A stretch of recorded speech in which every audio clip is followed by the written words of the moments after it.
livret contient toutes les questions. Commence maintenant. Ministère de l'Éducation nationale, Centre international d'études pédagogiques, Test de connaissance du français, TCF. Partie 1. Compréhension orale.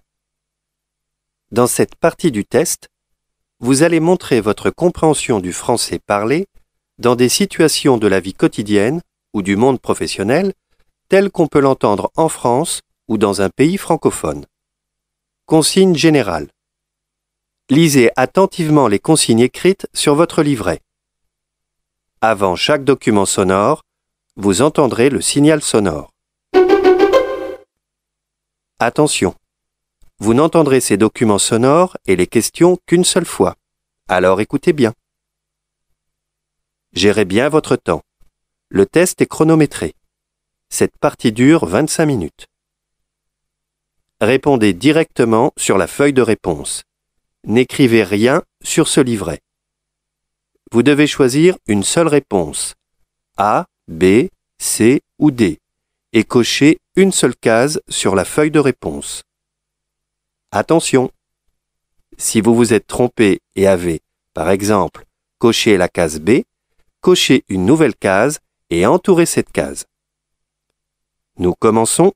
Tournez la page.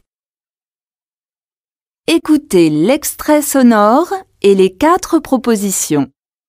Choisissez la bonne réponse. Question 1. Votre passeport, s'il vous plaît. Quelle est votre destination? A. J'aime les États-Unis. B. Je suis français. C. Je vais à New York. D. J'habite à Lyon.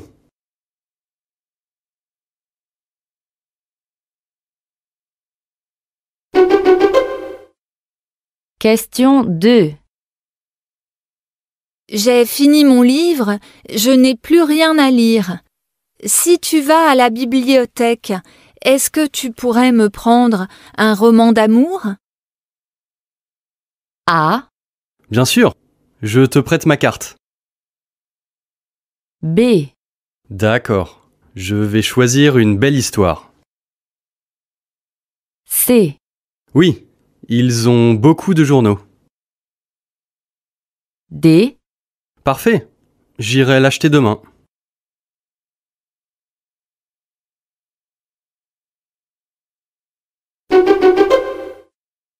Question 3. L'anniversaire de Camille est vendredi prochain à 21h. Je ne sais pas du tout comment m'habiller. Tu as une idée? A.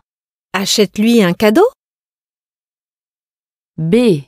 Pars en même temps que moi. C. Porte ce que tu aimes. D. Prends plutôt le métro.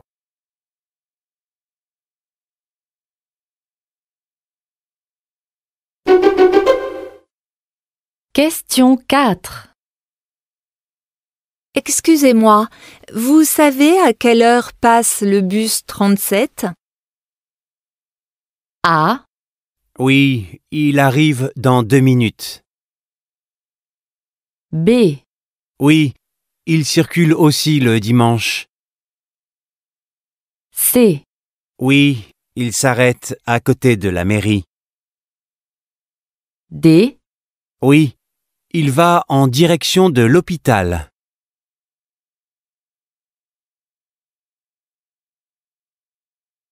Écoutez le document sonore et la question. Choisissez la bonne réponse. Tu es en forme? Quel est ton secret? Je prends des cours de gym. Ça t'intéresse? Pourquoi pas?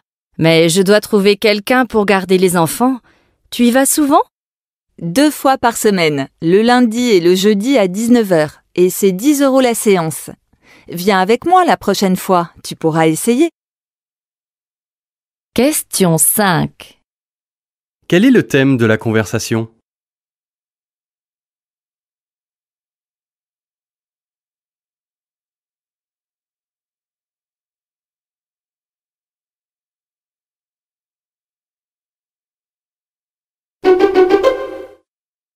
Alors, juste avant les repas de réveillon, un dernier petit conseil. Pendant, après, qu'est-ce que vous conseillez ? Pendant, je conseille rien parce que c'est les fêtes et il faut que les gens profitent. Mais après, il faut certainement faire plus attention à diminuer sa consommation d'alcool, passer même à de l'eau, et puis diminuer aussi ses quantités de sucre et de graisse dans les jours qui suivent. Question 6. Selon cette personne, que doit-on faire pendant les fêtes ?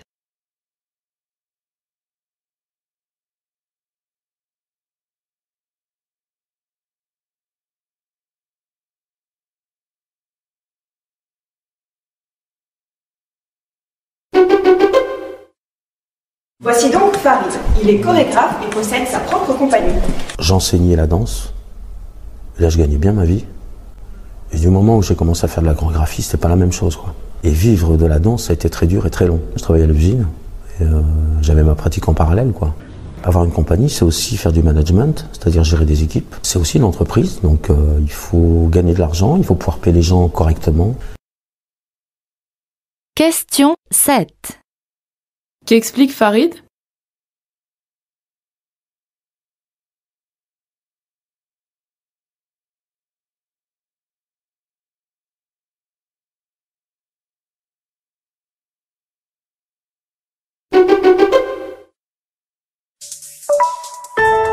Le Grand Louvre avait été imaginé, organisé pour 5 millions de personnes par an. Or, cela fait déjà 3 ans que l'on dépasse à Paris la barre des 9 millions. Conclusion, il va falloir améliorer l'accueil du public avec un mot d'ordre précis.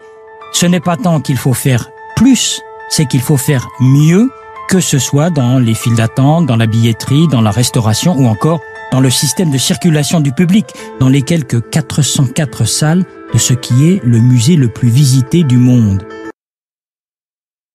Question 8. Qu'apprend-on sur le musée du Louvre ?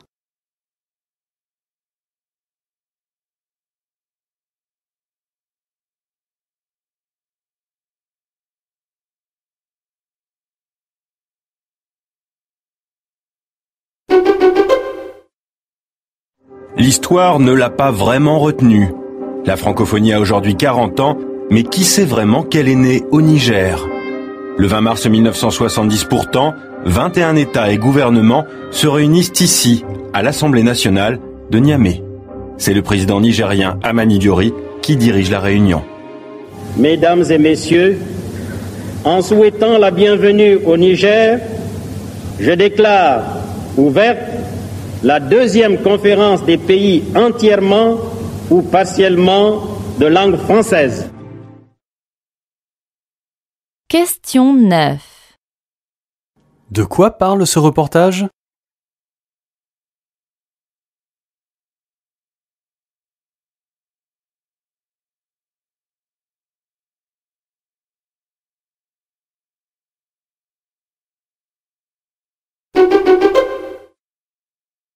Vous vous intéressez précisément à ces problèmes de mesure de la pollution. Alors vous préparez notamment un produit, un appareil qu'on pourra transporter sur soi en permanence, c'est ça ? Tout à fait, de manière à pouvoir savoir ce qu'on respire. En fait, plus généralement, Plume Labs, c'est donc une jeune start-up parisienne, vous l'avez dit, et qui, à travers le monde, cherche à apporter à ses utilisateurs les moyens de ne pas subir la pollution. Parce que la pollution dans les villes aujourd'hui, c'est devenu d'abord un enjeu de santé publique majeur. C'est aussi un enjeu de bien-être pour ceux qui veulent sortir, pour ceux qui veulent courir en ville, se déplacer. Et ça devient en fait une forme d'épidémie. Question 10. Que permet l'appareil proposé par l'entreprise Plume Labs ?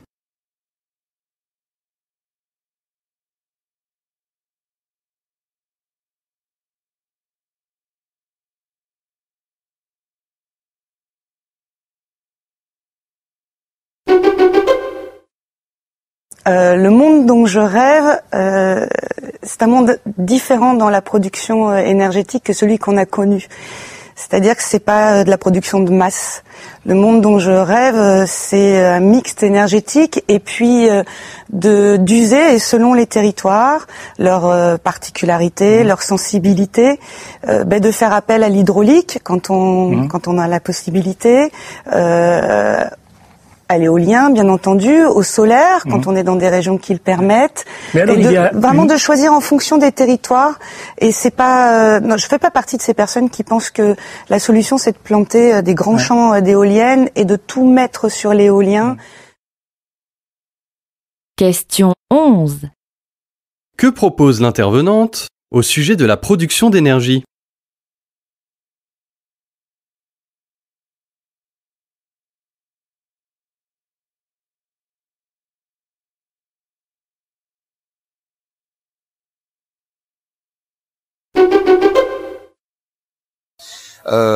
Elle est méditerranéenne, Marseille, parce que elle a toujours eu cette fonction un peu d'être la porte et le port de la Méditerranée, mais aussi dans l'autre sens. Elle est aussi porte de l'Europe pour toute la Méditerranée.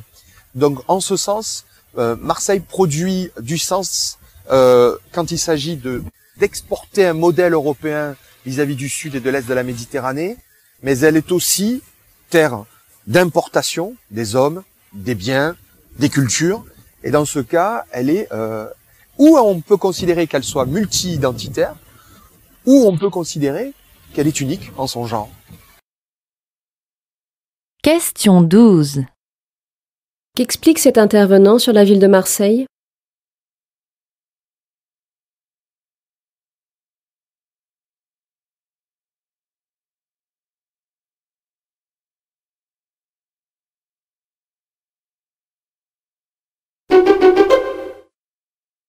Les solutions, les outils pour lancer une économie verte, a priori, ils existent. Alors pourquoi est-ce que ça coince aujourd'hui ?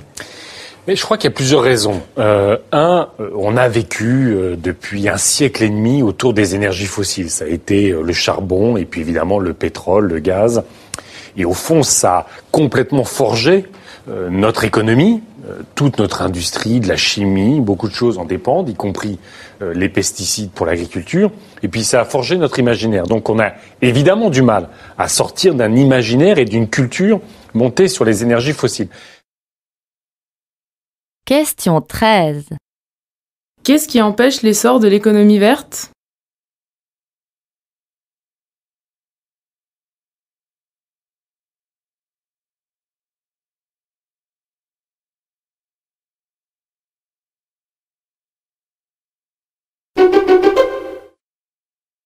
Chaque matin, à 9h, on se retrouve avec tous les producteurs et les journalistes du département pour faire un point éditorial.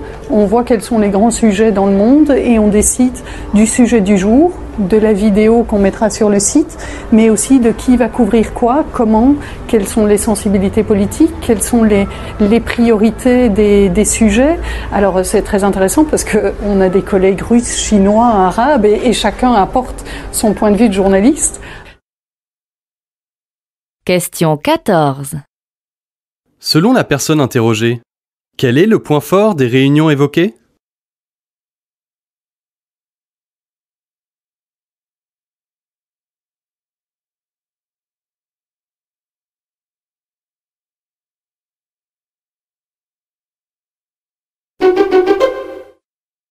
Francophone à part entière.